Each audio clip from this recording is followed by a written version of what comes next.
Hello guys, welcome to the channel English by heart and my name is Tarun Swami और मैं आपके लिए लेकर आया हूं कहानियों के माध्यम से वोकैबुलरी को याद करना, वो भी बिना लिखे। जी हाँ, बिना लिखे। हम यहाँ पर कहानियां सुनते हैं छोटी छोटी, जिनको हम कहते हैं एनेक्डोट। राइट। ये आपके वन वर्ड सब्स्टिट्यूशन है, पूछा भी गया है पेपर के अंदर that what do we call short stories, they are known as anecdotes. और जितने भी आज हमारे साथ नॉविस हैं, जितने भी आज हमारे साथ टायरोज हैं, आप सभी का स्वागत है। जो आज हमारे साथ अमेच्योर्स हैं, जो नए नए होते हैं किसी भी काम में, उनको हम कहते हैं अमेच्योर्स, टायरो और नॉविस। ये हम सभी वर्ड देख चुके हैं। जितने भी हमारे साथ वेटरन स्टूडेंट्स हैं, वेटरन कौन होते हैं? जो पुराने हैं, उनको हम कहते हैं वेटरन्स। राइट। तो जितने भी नए और पुराने, जितने भी नॉविस एंड वेटरन स्टूडेंट्स हैं, आप सभी का स्वागत है। एंड आज की जो कहानी है, यह एक फैबल है। फैबल क्या होती है मैंने आपको पहले बताया है, जिसके अंदर आपको जानवरों के माध्यम से या कोई आदमी के, राजा रानी के माध्यम से आपको कोई मॉरल लेसन दिया जाता है, उसको हम कहते हैं फैबल। राइट। यह है फैबल। अभी हमने लास्ट जो दो सुनी थी वो थी पास्टोरल्स। राइट। पास्टोरल्स क्या होती है?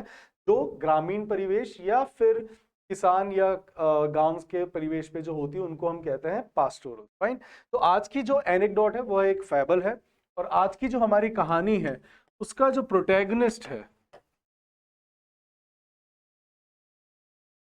वह है बुद्धि। उसका नाम है व्यक्ति का बुद्धि। और जैसा उसका नाम है, तो ही वॉज वेरी सेगेशियस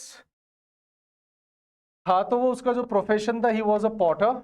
वह घड़े मटके ये बनाया करता था, है ना। ही वॉज अ पॉटर, उसका जो प्रोफेशन था।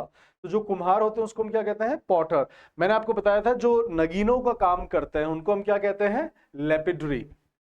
आपके कई बार प्रोफेशंस भी पूछे जाते हैं गाइस, तो ये पूछा गया क्वेश्चन है एसएससी का। राइट। लेपिडरी, कि जो नगीनों का, स्टोन्स को जो घिस के जो काम करते हैं, उसको हम कहते हैं, जो व्यक्ति होते हैं, they are known as lapidary. Fine. और जो घड़ों का काम करते हैं उनको हम कहते हैं पॉटर। जो सुनार होता है उसको हम कहते हैं गोल्डस्मिथ या जूलर। और जो आपके लोहार होता है उसको हम क्या कहते हैं? Black Smith. जो मछलियां बेचता है उसको हम क्या कहते हैं? Fish monger. मॉन्गर का मतलब होता है बेचना। यह कई बार आपको और भी जगह पढ़ने को मिलेगा। जो हेट मॉन्गर्स होते हैं ना, जो नफरत भरे बयान देते हैं कि 15 मिनट के लिए आप पुलिस हटा लो, फिर हम बता देंगे किसमें कितना है ना, जो जेल में भी गए हुए थे अभी। राइट। तो जो यह आपके हेट बेचते हैं उनको हम कहते हैं हेट मॉन्गर्स, है ना। चाहे वो कोई भी पॉलिटिशियंस हो, कोई भी आपके किसी पार्टी का हो, जो धर्म के हो, जो आपके नफरत फैलाते हैं, नफरत बेचते हैं, उनको हम कहते हैं हेट मॉन्गर्स। और ये आपको न्यूज़पेपर में पढ़ने को मिलेगा गाइस। राइट। दैट्स व्हाई मैंने आपको बता दिया फिश मॉन्गर के साथ they are known as hate mongers. Fine. चलिए अब कहानी की शुरुआत करते हैं। जो बुद्धि होता है, बुद्धि दूर दूर तक, है ना, यह वैसे एक राजस्थान के छोटे से हैमलेट में अपना काम करता था। ये हैमलेट के अंदर रहता था अपने किथ एंड किन्स के साथ। किथ एंड किन्स ये हमने न्यूज़पेपर में भी देखा है गाइस, और मैंने आपको बताया भी है किथ एंड किन्स कौन होते हैं।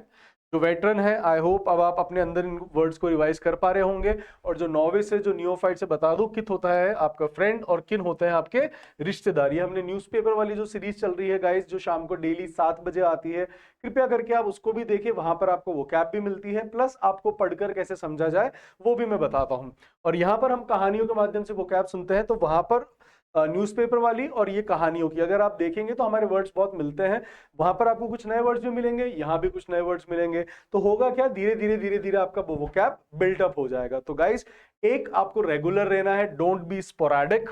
आपको स्पोराडिक नहीं रहना है। स्पोराडिक क्या होता है गाइस? स्पोराडिक होता है इर्रेगुलर।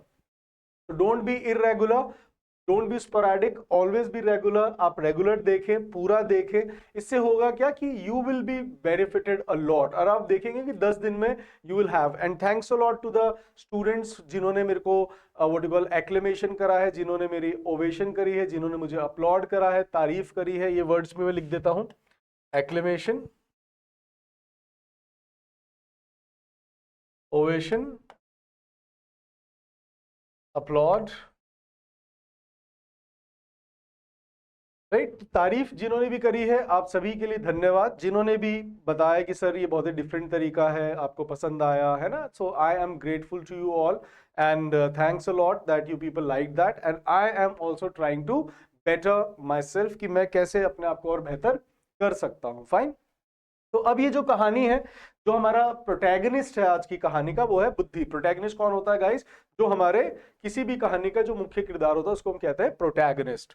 तो आज की हमारी कहानी का जो प्रोटैगनिस्ट है वह था बुद्धि। बुद्धि जो कि प्रोफेशनली एक पॉटर है और वह राजस्थान के एक छोटे से हैमलेट में रहा करता था अपने किथ एंड किन्स के साथ। किथ एंड किन्स कौन होता है गाइस? जो आपके फ्रेंड्स एंड रिलेटिव्स हैं। रिलेटिव्स को हम कहते हैं किन्स, ये आपको न्यूज़पेपर पढ़ने को मिलता है, किथ होते हैं रिलेटिव्स।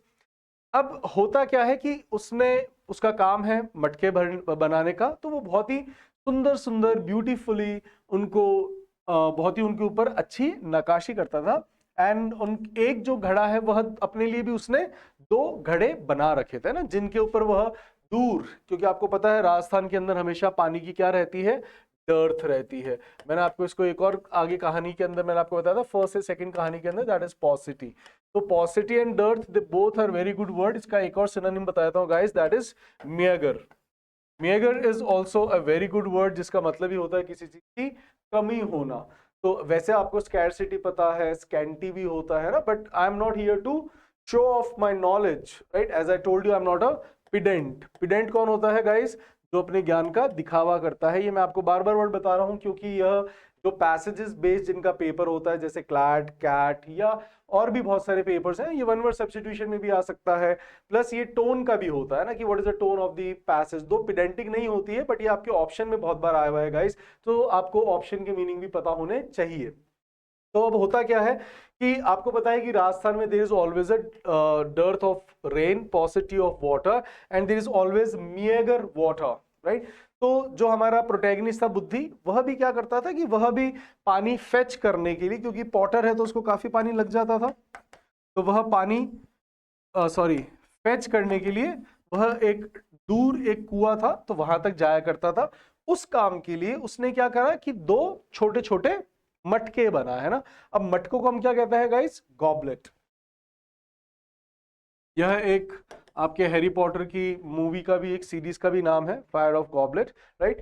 तो गॉबलेट होता है मटका। तो अब क्या होता है कि जो बुद्धि होता है उसने 2 गॉबलेट्स बनाए। एक जो था उसके ऊपर उसने बहुत ही इंट्रिकेटली मतलब, वैसे इंट्रिकेट या इंट्रिकेसीज क्या होती है? कॉम्प्लेक्सिटी। तो उसने बहुत ही महीन तरीके से नक्काशी करके फूल पत्तियां बनाई थी, और जो कि दिखने में बहुत ही ज्यादा एंटाइसिंग था, अट्रैक्टिव था, सुंदर था। तो उसको इस चीज से लेकर वो बहुत ज्यादा प्रिटेंशियस भी था मटका, है ना, कि उसके ऊपर इतना अच्छा काम किया गया।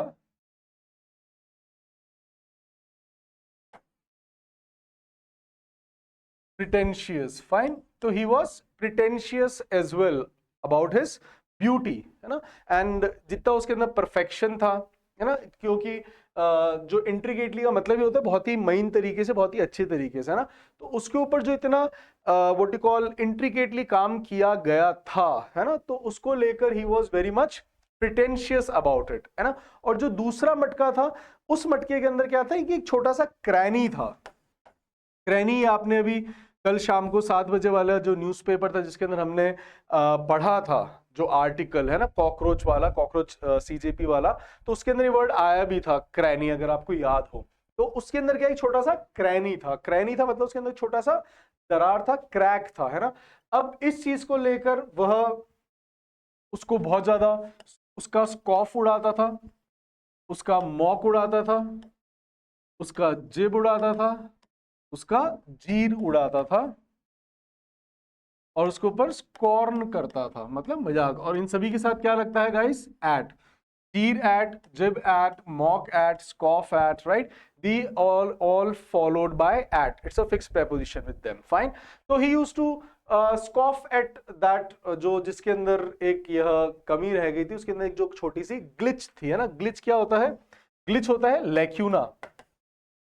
ये भी वर्ड मैंने पहले बताया था कि एक बार लैक्यूना के कारण मैं आपकी क्लास नहीं रिकॉर्ड कर पाया था। सो लैक्यूना होता है आपके, जो कोई कमी हो जाए, कोई मिस्टेक हो जाए, तो उसके अंदर एक ग्लिच था, उसके अंदर एक लैक्यूना था, कि उसके अंदर एक क्रैनी था।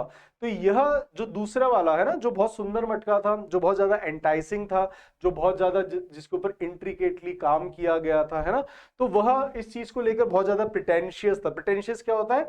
एरोगेंट। ही वाज बहुत ज्यादा घमंडी था। Used to put on airs. Put on airs मैंने आपको बहुत बार याद करवा चुका हूं, जितने भी वेटरन स्टूडेंट हैं और जो नॉविस है उनको बता दूं, कृपया करके आप पुराने वाले वीडियोस देखेंगे तो you will be able to enjoy the new one as well. फिर आपको लगने लग जाएगा कि यस, हमें याद हो रहे हैं। और ऐसा मुझे कई स्टूडेंट्स ने आपके मेरे चैनल के ऊपर कमेंट्स में भी कहा है, ये मैं नहीं कह रहा। फाइन। बच्चे जो मुझे नहीं जानते हैं उन्होंने भी कमेंट करके कहा है कि sir yes it is working, please keep no continue it. आज भी एक मैडम है जो सीए है ऑलरेडी, है ना, she also commented, and one more एक टीचर भी है ना, उन्होंने भी कमेंट करा था, thanks a lot. So I think he is a teacher. तो यह जो तरीका है ये काम करता है, बट उसके लिए आपको you have to be regular, और आपको पुराने भी देखने पड़ेंगे। उससे होगा क्या, जब आप पुराने देख लेंगे तो गाइस जब मैं वापस यहाँ पर इनको रीआइट्रेट कर रहा हूं तो आपको भी लगेगा कि हाँ मुझे याद है। तब आप मोजो महसूस कर सकते हो। मोजो महसूस कर सकते हो मतलब magic, the magic of stories. तो आप बताइएगा कि क्या आप मोजो महसूस कर पा रहे हैं जितने भी वेटरन्स हैं, that are you people able to enjoy that mojo, कि हम बिना लिखे भी वर्ड्स को याद कर सकते हैं गाइस। फाइन। तो जो वो मटका था जिसके ऊपर बहुत ही इंट्रिकेटली काम करा गया था, तो वो प्रिटेंशियस था, and he used to put on airs about its beauty. तो वो जो दूसरे वाला था उसका वह स्कॉफ उड़ाता था, उसका वह मॉक उड़ाता था, उसका वह जिब उड़ाता था, उसका वह जीर उड़ाता था, उसका वह what do you call scorn at, jeer at. Fine. अब हुआ क्या, वह रोज अपने कंधे पे दोनों तरफ जो भी सीट या जो भी चीज आपके दोनों तरफ टंगाई रखी जा सकती है उसको हम क्या कहते हैं? Saddle guys. Fine. Saddle, saddle आपकी पीक भी है, एक पीक का भी नाम है। सैडल आपकी सीट्स होती हैं जितनी भी बाइक एक्टिवा की है, घोड़ों के ऊपर भी होते हैं। सैडल बैग्स भी होते हैं जो दोनों तरफ लटकाए जाते हैं ना, तो उनको भी हम कहते हैं सैडल बैग्स। फाइन। पिट्ठू बैग जो आपके दोनों तरफ टंगाए जाते हैं, दे आर सैडल। तो अब क्या होता है कि वह भी अपनी दोनों तरफ मटकों को टंगा लिया जाता था, and he used to go and fetch water in them. अब थोड़ा थोड़ा पानी हो सकता है जिसमें से क्रैक था उसमें से ऊज होता रहता होगा। ऊज का मतलब भी मैंने आपको बताया था गाइस, ये अश्वत्थामा की कहानी के अंदर है, ये दोनों वर्ड्स एक्सूड एंड ऊज, है ना, जो रिश्ता रहता है। तो अब क्या होता है कि एक दिन जो बहुत ही सुंदर मटका था, एंटाइसिंग मटका था, है ना, तो वह क्या कि उसका वह स्कॉफ उड़ा रहा होता है ना, वो डेली का उसका यही काम था। तो एक दिन क्या होता है, जो बुद्धि होता है ना, बुद्धि जो होता है, he was very sagacious, very intelligent. उसके पास दूर दूर से, है ना, दूसरे गांव से भी, हैमलेट से भी लोग बाग उसके पास एडवाइस लेने के लिए आया करते थे। He was that sagacious. तो अब होता क्या है कि एक दिन वह उन पानी फेच करके लेकर आता है, वो उनको रखता है, और जैसे ही बाहर जाता है तो उसको याद आता है कि अरे मैंने तो अपना जो है नहाने के लिए जो कपड़ा लेके जा रहा था वो मैं कपड़ा भूल ही गया, है ना, क्योंकि वो एक दिन सवेरे जल्दी उठता है और सवेरे सवेरे वो वहीं पर जहां से पानी लेकर आता था, जिस ओएसिस से वह पानी लेकर आता। ओएसिस क्या होता है guys? Oasis is a very good word. यह मैं आपको बता दूं, जितने भी राजस्थान के लोग हैं, शायद इंडिया के भी हो सकते हैं ना, वैसे मेरे को लगता है शायद राजस्थान की नहीं, बट ये इंडिया की है, क्योंकि oasis was the first company जिसका यहाँ पर मोबाइल की प्राइवेट सिम जो आई थी, दैट वाज ऑफ ओएसिस इन राजस्थान। फिर ओएसिस को ही आपके टेक ओवर करा था किसी ने, शायद ये बाद में ओएसिस जाके एयरटेल बना था, है ना। ओएसिस को ही किसी ने आपके टेक ओवर कर लिया, फिर उसको किसी ने टेक ओवर करा, फिर ऐसे जाते जाते आई थिंक ये एयरटेल बना, है ना। तो ओएसिस बहुत पुरानी टेलीकॉम कंपनी रही है, एंड ओएसिस का मतलब होता है ऐसी कोई भी वाटर बॉडी जो डेजर्ट के अंदर है। मैंने बताया राजस्थान में रहता था। अब राजस्थान के अंदर आपको पता है कि ज्यादा नदी या तालाब है नहीं, है ना, तो जो रेगिस्तान के अंदर आई एम नॉट टेलिंग अबाउट कि कोई गांव के अंदर, रेगिस्तान के अंदर अगर कोई वाटर बॉडी होती है, that is known as oasis. ये भी पूछा गया है आपके एसएससी सीडीएस इनके अंदर, ये क्वेश्चन पूछा गया है। तो जिस ओएसिस से वो पानी लेकर आता था वहां पर वो स्नान भी करता था।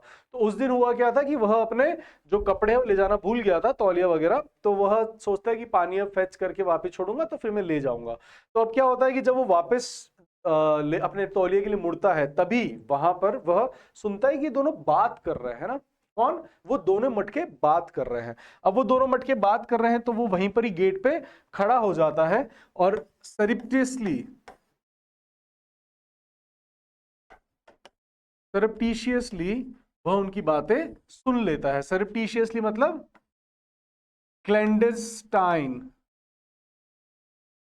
क्लैंडेस्टाइनली, सीक्रेटली वह उनकी बातें सुन लेता है। तो क्लैंडेस्टाइनली हो चाहे सरप्टिशियस हो चाहे क्लैंडेस्टाइन हो, इन दोनों का ही मतलब होता है जब आप सीक्रेटली, स्टेल्दीली, है ना, ये मैंने आपको पहले वर्ड बताया था स्टेल्दीली, और एग्जाम्पल भी दिया था कि आप मान लो अपने पेरेंट्स के कमरे में, यहाँ पे TH आएगा ना, स्टेल्दीली, है ना, तो स्टेल्दीली बन जाता है कि मान लो आप अपने पेरेंट्स के कमरे में रात को आपने अपना मोबाइल चार्जर भूल गए और सो गए और रात का आपका 1 बजे जो इंपॉर्टेंट कॉल चल रही है, तो उस समय, है ना, अब अगर मान लो आपको चाहते हो कि यार फोन नहीं रखा जाए, है ना, हो सकता है कि उधर से जिससे डील चल रही है वो नाराज हो जाए आपसे, इर्क हो जाए, वेक्स हो जाए, है ना, गुस्सा हो जाए, अनॉय हो जाए, तो आप अपने पेरेंट्स के कमरे में जाते हैं वह चार्जर लेने के लिए। कैसे? एकदम टिप टोड का मतलब भी क्या होता है? दबे पांव, स्टेल्दीली और क्लैंडेस्टाइनली, सरप्टिशियस, राइट। तो ये भी क्या है कि वहां पर सरप्टिशियसली खड़ा होता है एंड ही डज द ईव्सड्रॉप। ईव्सड्रॉप क्या होता है गाइस? ईव्सड्रॉप होता है जब आप कान लगा के किसी की बात सुनते हो, दैट इज नोन एज ईव्सड्रॉप।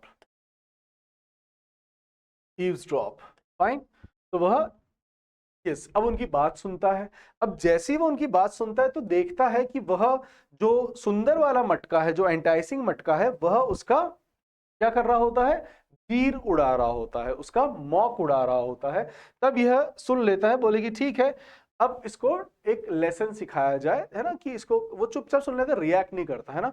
फिर जब अगले दिन वापस वह उस ओएसिस पर पानी फेच करने जा रहा होता है ना, तो जब वो वापस जा रहा होता है तब वो दिखाता है उसको मटके को, बोले कि देखो, जिस तरफ से तुम आते हो हमेशा, है ना, जिस तरफ पे तुम रहते हो उस तरफ पर जो है एक भी सुंदर पौधा या सुंदर फूल नहीं है, और जिस तरफ से यह मटका जिसके अंदर क्रैनी है, जिसके अंदर क्रैनी है और जिसका तुम जिब उड़ाते हो, उसकी तरफ देखो, यहां पर कितने सारे सुंदर सुंदर जो फूल है वह ब्लॉसम कर रहे हैं, खिल रहे हैं। ब्लॉसम का मतलब होता है खिलना, फाइन। तो देखो कि इस तरफ कितने सुंदर सुंदर पौधे लगे हुए हैं, तो वो जो है, जो सुनता है, वो बहुत ज्यादा स्टूपिफाइड रह जाता है, बोले हाँ ये बात तो सही कही तुमने। यह सुन के वो बहुत ज्यादा स्टूपिफाइड हो जाता है, बोले कि हाँ बात तो तुम सही कह रहे हो। बोले ये कैसे? बोले कि देखो, हर किसी की अपनी क्वालिटी होती है, नो बडी इज परफेक्ट, कोई भी परफेक्ट नहीं होता है। तो इसके अंदर जो एक क्रैनी है, उससे जो पानी टपकता है, उससे जब भी ये जाते हैं तो यहाँ पर यह पौधों को पानी देता जाता है। जो भी यहाँ पर बीज गिरता है उसको ये मिट्टी के अंदर जो वो बीज रहता है उसको ये सींचता चलता है, और यह वहां से फिर वहां पर जो पौधे हैं वो ब्लॉसम हो जाते हैं। तो ये जो इसका इम्परफेक्शन जो तुम समझ रहे हो, है ना, यह देखो आप कितना सुंदरता प्रदान कर रहा है ना। तो जो भी है, कोई भी जो है परफेक्ट नहीं होता है। किसी के अंदर भी जो अपन देखते हैं ना गाइस, कि आप लोग सोचते हैं कि मेरे अंदर मैं इसके अंदर अच्छा कैसे नहीं हूं, या किसी को अगर आप मौक उड़ाते हैं, किसी को आप बहुत ज्यादा नीचा दिखाते हैं, डिस्डेनफुल अगर आप हैं किसी की तरफ, so this is bad, fine. Nobody is perfect, everybody has some lacunas, कुछ ना कुछ हमारे अंदर कमियां रह जाती, कुछ ना कुछ हमारे अंदर ग्लिचेस होती है। तो the moral of the story is that, वो उसको समझाता है कि कोई भी कभी भी परफेक्ट नहीं होता है, एंड यह देखने वाले की आंख होती है ना, किस लिए सेइंग है ना guys, that beauty is in the eyes of the beholder. क्या? कि जो सुंदरता है वह सामने वाले की नहीं है, सुंदरता हमेशा देखने वाले की होती है। यस और नो, राइट। इसीलिए मैंने आपको बताया भी था गाइस कि there are 3 words, see, watch and look. इसलिए जो देखना है यह एक इनवॉलेंटरी वर्ब है, यह तुम्हें दिखेगा ही दिखेगा। इसीलिए जो तारीफ भी है ना, जो तारीफ हम करते हैं, यह एक इनवॉलेंटरी वर्ब होती है। तो अगर कोई सुंदर आपको लग रहा है तो वह उसकी सुंदरता नहीं है, वह आपकी देखने की नजरिया थी। तो इसलिए पॉटर भी उनको समझाता है दैट तुम कभी भी अब इसका मौक नहीं उड़ाओगे, and nobody is perfect, always respect that imperfection. Fine guys, with that also, never ever compare yourself with others or your parents or your siblings or anyone. Everyone is unique and everybody has their own quality. Fine guys, so with that message I must bid adieu to all. Bid adieu is, ये भी एक बहुत अच्छा word है and आप लोग भी use करा करें गाइस। अपन दिन भर में बहुत बार गुड बाय करते हैं, सो गुड बाय से अच्छा होता है बिट अड्यू, अड्यू कहना है ना, अडियोस कहना। एंड कल के न्यूज़पेपर जो लेट आया उसके लिए मी कल्पा, माय बैड। मी कल्पा का मतलब क्या होता है? My fault. And my bad का मतलब भी क्या है guys? It's a very good way of saying sorry, my bad. Yes, brother, my bad. My bad means it's a way of saying that I'm sorry, it is my fault. And same with me culpa, guys. Me culpa also means sorry. So yesterday also there was some power cut, and because of that sporadic power supply, I couldn't record the video on time, and but I upload it a bit late. Fine. So for that, me culpa is sorry. So with that only, bye bye. I hope you people must have enjoyed the words. And dossiers भी आपको बताता हूँ guys, जितने भी आज novice हैं, नियोफाइट्स, उनको बता दूं dossiers कैसे बनाने होते हैं। जो वेटरन्स हैं उनको पता ही है, so you can leave the video. But जो नॉविस हैं आपको बता दूं, बच्चा कभी भी जो आप dossiers बनाए, dossiers का मतलब क्या होता है? नोट्स। और किसी भी क्लास के अंदर, चाहे आप जीके का कोई भी चैप्टर आप क्लास सुन रहे हैं, कर रहे हैं, तो आप उस समय नोट्स नहीं बनाए, पहले आप उनको सुने और फिर उसके बाद आप रखकर कोशिश करें रिकॉल करने की। इससे क्या होता है कि आपका हैंड टू हैंड एक रिवीजन हो गया और वो आपके दिमाग पर और अच्छे से एनग्रेव्ड हो जाती है डेटा। एनग्रेव्ड हो जाता है मतलब आपके दिमाग के ऊपर एकदम गुथ जाता है। तो जो चीज गुदी हुई होती है उसको हम कहते हैं एनग्रेव्ड, जो उकेरी गई है। फाइन। तो डॉजियर्स अब आप बना सकते हैं। अब आपने स्टोरी सुन ली, अब आप स्टोरी लिखेंगे कैसे? कि ये कहानी है राजस्थान के एक छोटे से हैमलेट की, और हमारी कहानी का आज का जो है यह एक एनेक्डोट है जो कि फैबल है। और इसके अंदर जो हमारी कहानी का आज का प्रोटैगनिस्ट है वह है बुद्धि, जो कि अपने नाम के अनुसार बहुत ही सैगेशियस था और दूर दूर से उससे लोग बाग एडवाइस लेने आते थे। Professionally he was a Potter. तो वह एक छोटे से गांव के अंदर अपने किथन किन्स के साथ रहा करता था राजस्थान के अंदर। और जैसा कि आपको पता है कि पानी की हमेशा राजस्थान के अंदर डर्थ या पॉसिटी या मियागर रहती है, इसलिए वह भी पानी फेच करने के लिए दूर एक ओएसिस पर जाया करता था। उसने अपने फेच करने के लिए 2 मटके बनाए, एक को बहुत ही इंट्रिगेटली उसके ऊपर फूल पत्तियां बनाई, दूसरा जाता उसके अंदर एक क्रैनी था। क्रैनी था मतलब उसके अंदर एक गैप था, जो कि उसका जो उसका मित्र था, जो उसके साथ रहता था, वो हमेशा उसके इस ग्लिच का, इस लैक्यूने का स्कॉन उड़ाता था, उसका जिब उड़ाता था, उसका मॉक उड़ाता था, उसका जीर उड़ाता था। You can use all the words, है ना, जब हम लिख रहे हैं स्टोरी। तो गाइज ऐसे हमें स्टोरी लिखनी है, और अगर आप ऐसे लिख लेंगे तो देखो आपको सीक्वेंस वाइज सारे वर्ड्स भी याद आ जाते हैं, एंड गारंटी यू कि फिर आप ये वर्ड्स नहीं भूलेंगे। और बाद में जब आप इनको रीआइट्रेट करना चाहोगे मतलब जब आप इनको रिपीट करोगे, रिवाइज करोगे, तो it would be very quick. तो हमारा रिवीजन भी कैसा होना चाहिए गाइज? जल्दी, या वापिस जितना हमें उस पहली बार टाइम लगा था उतना ही हमारा रिवीजन भी क्विक होना चाहिए। तो ये जो मेथड होता है ना हाथ रख के लिखने करने का, इसमें हमें रिवीजन में भी टाइम लगता है। तो अगर आप ये स्टोरीज के की पॉइंट्स लिख ले, छोटी छोटी स्टोरी है ना, इतने से पैराग्राफ में अगर आपने बहुत सारे वर्ड्स लिख लिए, तो my work is done, your work is done. तो जो एंड में हमें वोकैब को याद करने का जो हमारे ऊपर, हमारे कंधों के ऊपर जो एक कंबर सम आता है, ये नहीं आएगा फिर guys. Fine. So with that I must adios, I must aloha to you. Bye bye.